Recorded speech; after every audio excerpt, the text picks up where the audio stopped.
بچوں، کیسے ہیں آپ؟ امید ہے کہ آپ بالکل بخیر و عافیت ہوں گے۔ اللہ تعالیٰ آپ کو اپنے حفظ و ایمان میں رکھے، آمین۔ جیسا کہ جانتے ہیں کہ ہمارا لیسن پرستان کی شہزادی آنر ہے، اور اس کے مطابق ہم نے 2 حصوں میں سے پڑھا تھا۔ اب آج آخری حصہ مکمل کرنے کی کوشش کریں گے، ٹھیک ہے؟ امید ہے کہ آپ نے اس کو اچھی طرح یاد بھی کر لیا ہوگا، خلاصے کے طور پر تیار بھی کر لیا ہوگا۔ اب اگلی کہانی کو پچھلی کہانی سے ملا کر آپ نے مکمل خلاصہ تیار کرنا ہے، ٹھیک ہے جی؟ صفحہ نمبر 33 پہ ہم نے آج کام کرنا ہے، ٹھیک ہے؟ Last paragraph. اتنے میں کھانوں کے خوان اترنے لگے۔ خوان مین تھال جس میں کھانے آتے ہیں۔ خاصا چنا گیا، خاصا مین دسترخوان لگایا گیا۔ کھانا کیا تھا؟ اللہ کی قدرت کا کرشمہ کی معجزہ۔ ایک ایک بالشت کے پودے پھل پھولوں سے لدے ہوئے تھے۔ ایک بالشت میں ایک ہتھیلی کے برابر، بالش کہتے ہیں ہتھیلی کو۔ اتنے بڑے بڑے پودے پھل اور پھول تھے۔ خوشبو کی لپیٹیں آ رہی تھی، مگر میں کھاتی کیا؟ نہ کسی قسم کی روٹی تھی، نہ سالن، نہ پلاؤ تھا، نہ زردہ۔ ہکا بکا ایک ایک کا منہ دیکھتی رہی تھی۔ کہتی میں کیا کھاتی؟ سالن روٹی تو تھی نہیں۔ میں حیران ہو کر ایک دوسرے کا منہ دیکھ رہی تھی کہ بادشاہ بیگم مسکرا کر بولی، سیدانی بھی دیکھتی کیا ہو، کھاتی کیوں نہیں؟ یہ پرستان کا کھانا ہے، تم مہمان ہو، ہاتھ بڑھاؤ تو اور بھی کھائیں۔ ہاتھ بڑھاؤ مین تم شروع کرو تو اور بھی کھائیں۔ میں نے کہا سرکار کوئی کھانے کی چیز ہو تو کھاؤں، یہ تو نگوڑے مین نکمے درخت ہیں، اور ان میں جو پھل پھول لگے ہیں وہ بھی اللہ مارے سچ مچ کے نہیں دکھائی دیتے۔ یعنی کہ وہ کہتی ہے کہ پھل پھول ہے، میں ان کو کیسے کھاؤں؟ شہزادی الڑ نے میرے اس کہنے پر ایک فرمائشی کہکا لگایا اور کہنے لگی، یعنی کہ اس کی بات سن کر وہ ہنسنے لگی، کہنے لگی سیدانی بھی جیسا سنا تھا کہ آدم داد بڑا بھولا ہوتا ہے، ٹھیک ہے؟ بھولا مین سیدھا سادہ، تمہیں بھی ویسا ہی پایا۔ تم بسم اللہ کر کے کوئی پھل تو توڑو اور کھاؤ، تو جس کھانے کا دل میں خیال کرو گی وہی مزہ آئے گا۔ بیگم یقین مانو، ایک زر جو پھل توڑ کر میں نے منہ میں رکھا، کیا کہوں دلی میں کسی نے ایسے ذائقے کا بونٹ پلاؤ کھایا نہ ہوگا۔ یعنی کہ وہ بتاتی ہے کہ واقعی میں نے پھل توڑا اور منہ میں رکھا تو وہ بونٹ پلاؤ جیسا مزہ دینے لگا۔ میر صاحب کی بیوی بونٹ پلاؤ جو گھر میں چھوڑ کر گئی تھی وہی پہلے یاد آیا۔ یعنی کہ اس کو مذاق میں کہتی ہے کہ تمہیں سب سے پہلے وہی یاد آیا۔ بڑی لڑکی کلے میں تو آپ بہت جایا کرتی، یعنی کہ میر صاحب کی بڑی بیٹی کہتی ہے اسے، کیا وہاں بھی کبھی ایسے مزے کا پلاؤ نہیں کھایا؟ سیدانی حسینی بادشاہ کے خاص رکابدار کے ہاتھ کے بڑے بڑے تعریفی کھانے 20 مرتبہ کھائے ہیں۔ رکابدار کسے کہتے ہیں؟ وہ آدمی، وہ نوکر جو گھوڑے پر چڑھاتا ہے، ٹھیک ہے؟ گھوڑا اونچا ہوتا ہے نا، تو اس پر چڑھنا آسان کام نہیں ہوتا، ٹھیک ہے؟ تو وہ آدمی رکھے ہوئے ہوتے ہیں، نوکر رکھے ہوتے ہیں جو کہ مدد کر کے چڑھاتے ہیں اوپر، کہ میں نے ان کے گھر 20 دفعہ ایسے کھانے کھائے ہیں، مگر بیوی وہ بوباس، وہ آب و نمک ہی کچھ اور تھا۔ بوباس مین خوشبو، آب و نمک مین ذائقہ، یعنی کہ ان کے خوشبو اور ان کا ذائقہ ہی کچھ اور تھا۔ ہاں تو بہن بس پھر کیا تھا، جو کھانے کھائے تھے، بلکہ جس کا نام ہی سنا تھا، ان کا خیال کرتی گئی اور اللہ تیری شان وہی مزہ آتا گیا۔ اچنبے کی بات تھی، اچنبے مین حیرانی کی، کہ جب ایک پھل توڑتی تو دوسرا اس کی جگہ فوراً نکل آتا۔ پھولوں اور کلیوں کو جو چکھا مٹھائیاں تھیں، یعنی کہ پھول اور کلیاں میں کھاتی تو ایسا لگتا ہے جیسے مٹھائیاں تھیں، ایسی نفیس مین عمدہ، ہلکی خوش ذائقہ کہ ہر نوالے میں روح تازہ ہوتی گئی، ٹھیک ہے؟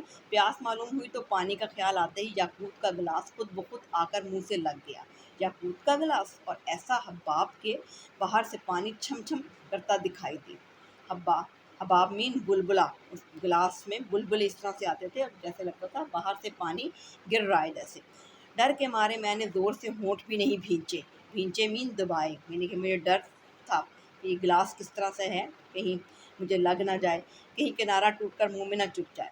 اللہ پانی کو نہ پوچھو، ایسا میٹھا، ایسا معطر مین خوشبودار، ایسا سفید پانی تو نہیں ہوتا، نہ جانے کیا چیز تھی۔ سب کے بعد میں نے سوچا کہ پتوں کو بھی دیکھنا چاہیے۔ ساتھ ہی پان کا بھی خیال آیا۔ میں پان آج بھی بہت کم کھاتی ہوں، لیکن کھانا کھا کر 2 وقت ضرور کھانے کی عادت ہے۔ اب جو پتا توڑتی ہوں تو پان کی خوشبو منہ میں جو رکھا تو یہ معلوم ہوا کہ عطر دان میں رکھی ہوئی گلوری کلے میں آ گئی ہے، جبڑے میں، منہ میں آ گئی ہے، عطر سے بھری ہوئی پان جو ہے۔ کہتے ہیں کہ محمد شاہ رنگیلا کی کوکلا بائی، یعنی کہ یہ اس بات کسی بادشاہ کا ذکر کیا گیا ہے، محمد شاہ رنگیلا، ان کی کوکلا بائی جیسا پان کھاتی تھی لال قلعے میں، اس سے پہلے نہ اس کے بعد کسی کو نصیب ہوا، مگر میں کہتی ہوں کہ اگر وہ پرستان کے اس پتے کو ایک دفعہ ضرور سونگھ لیتی تو ساری عمر سر دھنتی رہتی، یعنی کہ وہ کہتی ہیں کہ کلہ بائی جو پان کھاتی تھی وہ کوئی اور نہیں کھاتا تھا، لیکن میں کہتی ہوں کہ پرستان کے پتے کو اگر وہ ایک دفعہ چکھ لیتی تو ساری زندگی سر گھماتی رہتی۔ مشک و عنبر پڑے ہوئے کتھے اور سچے موتیوں کے چونے کا پان بھی اس کے آگے بے حقیقت ہے۔ مشک و عنبر کیا ہوتی ہے؟ ٹھیک ہے، یہ خوشبو ہے، کستوری کی خوشبو، ٹھیک ہے، خوشبوؤں کے نام ہے مشک و عنبر، اور کہتے ہیں کہ جی سچے موتیوں کے سونے کا پان بھی اس کے آگے بے حقیقت ہے۔ جب سانس لیتی تھی نئی نئی خوشبو کی لپیٹیں آتی تھی۔ نیکسٹ پیراگراف دیکھیے۔ اب بہن بادشاہ بیگم جن کا نام زمرد پری تھا، توشہ خانے والیوں کو حکم دیا، ٹھیک ہے، سامان رکھنے والیوں کو، ٹھیک ہے، توشہ خانہ، کہ شہزادی کے کپڑے لاؤ۔ کشتیوں پر کشتیاں تھان پر تھان آنے لگے۔ کپڑوں اور کوٹا گناری کو دیکھ کر میری تو عقل جاتی رہی۔ بڑی بڑی رانیوں شہزادیوں کے جوڑے دیکھی ہیں، نور بائی کی پشواز بھی دیکھی ہے۔ پشواز ہوتی ہے لمبا سا ایک فراک ہوتا ہے، یعنی وہ اپنی ساری باتیں یاد کرنے لگتی ہے کہ میں نے اتنے شہزادیوں کی سب کپڑے سیے ہیں جس میں سیروں جوہرات ٹکے ہوئے تھے، سیروں یعنی کہ بہت زیادہ تعداد میں، لیکن ان کپڑوں سے کیا نسبت، لیکن ان کپڑوں جیسے نہیں تھے۔ کجا دنیا کے کپڑے کجا پرستان کے کپڑے، یعنی کہ کہاں دنیا کے کپڑے اور کہاں پرستان کے۔ آنکھ نہیں ٹھہرتی تھی۔ ریشم اور سونے کے تاروں سے بنی ہوئی آب رواں موتیوں سے لیسی ہوئی گلشن، یعنی کہ یہ سارے کپڑوں کے نام ہیں۔ ایسا ہی کم خواب اور زربفت کے دید و شنید، یعنی کہ وہ کہتے ہیں کہ اتنا ایسا لباس جس میں سونے اور چاندی کی تاروں سے بنا ہوا تھا، اور جو میں نے نہ دیکھا تھا اور نہ ان کے بارے میں سنا تھا، ایسے کپڑے تھے۔ گوٹا وہ کہ دنیا دیکھی اور اشش کرے، یعنی کہ ایسا نفیس قسم کا گوٹا تھا، دنیا واہ واہ کرتی۔ رنگ برنگ کے جوہرات کی لڑیاں تھیں۔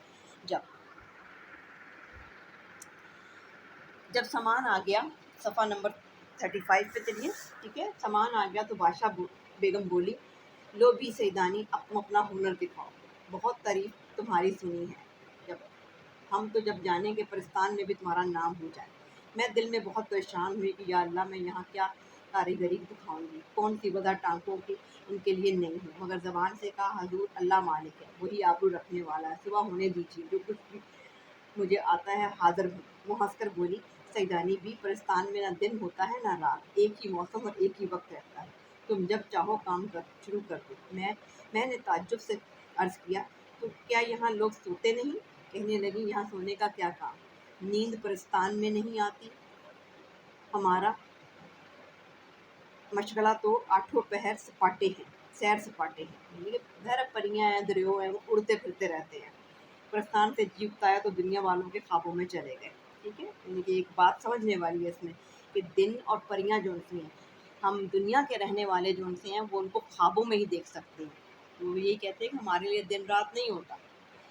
نیکسٹ پیراگراف دیکھیے۔ بہن میں نے دیکھا کہ واقعی نیند کا نام بھی آنکھوں میں نہیں، نہ پیٹ میں گرانی، نہ بھاری پن، یعنی کہ کوئی بھاری پن نہیں ہے، نہ انگڑائیاں نہ جمائیاں، سوچا کہ دیر کیوں لگائی جائے۔ قطر بیونت کا سامان تو موجود ہی تھا، یعنی کہ کاٹنے کا، کاٹ چھانٹ کا سامان موجود تھا۔ اللہ کا نام لے کر جوڑے کترنے لگی مین کاٹنے لگی، اسی وقت سے سینے اور ٹانکنے کا بھی لگا دیا۔ ادھر میں ایک طرف بیٹھی ہوئی اپنے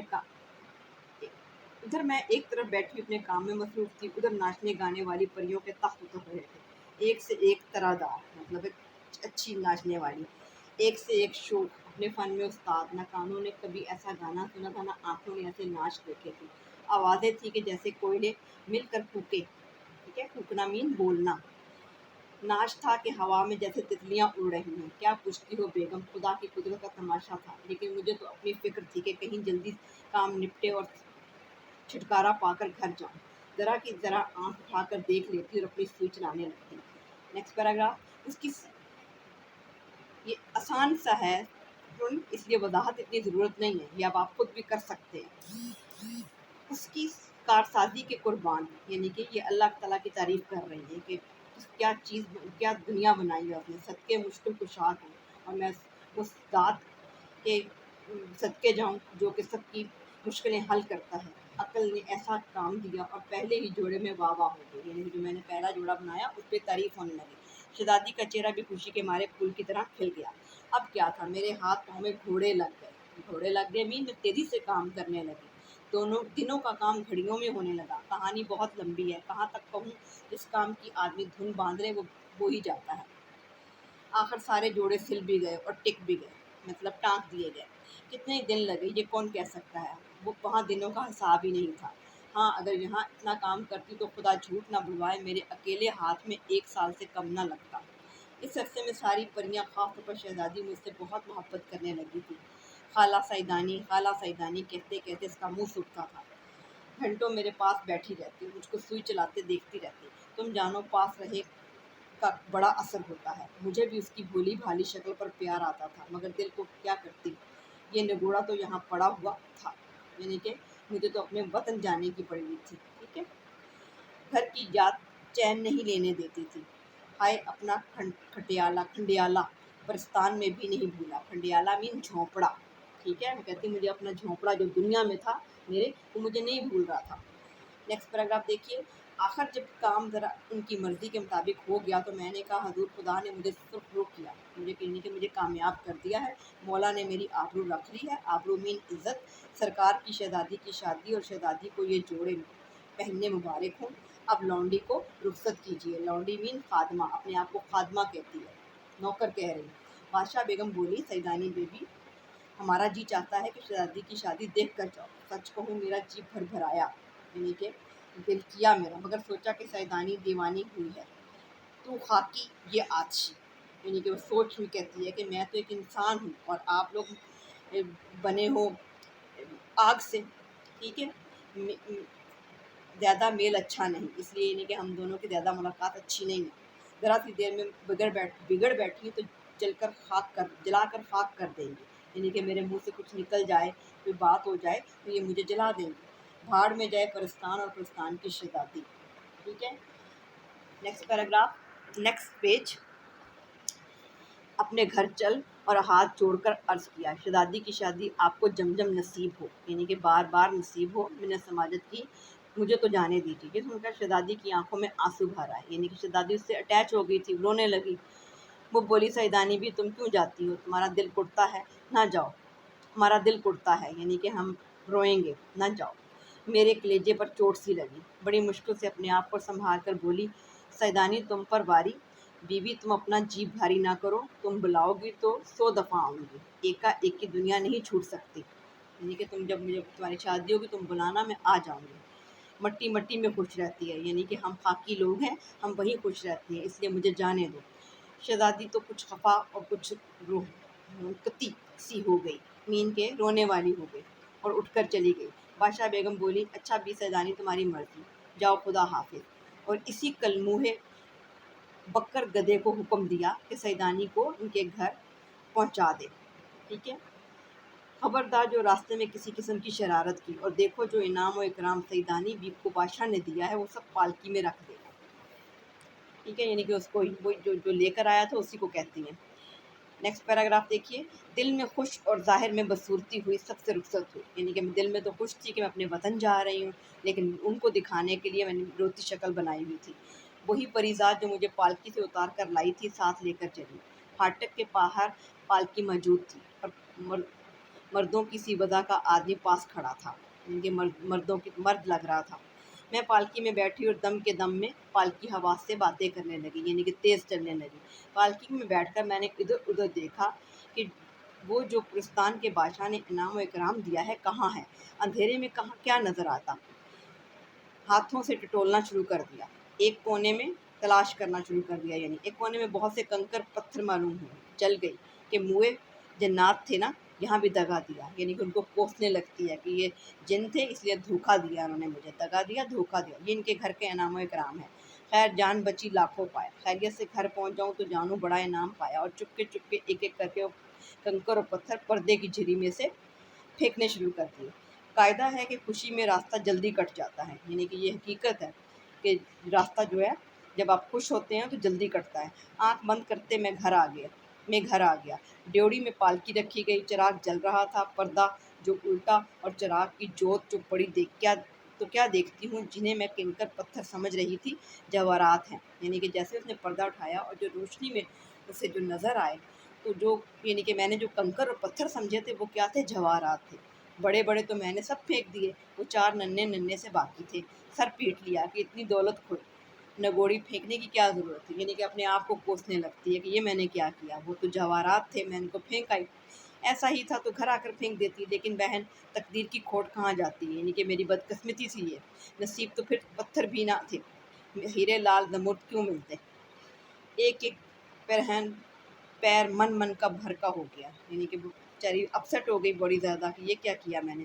صرف 4 نگینے رہ گئے تھے، ٹھیک ہے، موتی مین، نگینے مین موتی، وہی لے کر بڑی مشکل سے اتری۔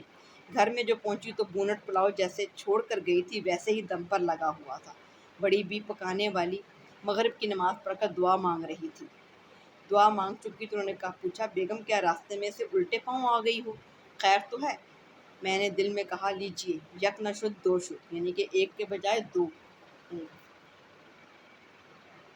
پرستان میں خدا معلوم کتنے مہینے لگ گئے اور یہاں ابھی چاولوں کو دم بھی نہیں آیا۔ اور بڑی بی سے بولی، ہاں بھی بھوک لگی ہوئی تھی اور کچھ جی بھی ٹھیک نہیں تھا، راستے میں سے آ گئی، اب انشاءاللہ کل جاؤں گی، ٹھیک ہے، یعنی کہ اس نے بات کو بدل دی یہ۔ اور وہاں پر وہ کتنے کام کر کے آئی تھی، ظاہر ہے پرستان کا ایک ماحول فرق تھا، ٹھیک ہے، اور دنیا کا ماحول فرق ہوتا ہے، ٹھیک ہے اسٹوڈنٹس۔ یہ آپ کا آج لیسن ختم ہوا، بہت مشکل کوئی نہیں ہے، آسان ہے، صرف آپ کو میننگ سارے بتائے ہوئے ہیں، آپ نے اس کا اچھا سا خلاصہ تیار کرنا ہے، ٹھیک ہے۔ تو انشاءاللہ اگلی ویڈیو میں ہم اس کی مشقی سوالات کریں گے، تب تک کے لیے اللہ حافظ۔ اللہ تعالیٰ آپ کو اپنے حفظ و ایمان میں رکھے۔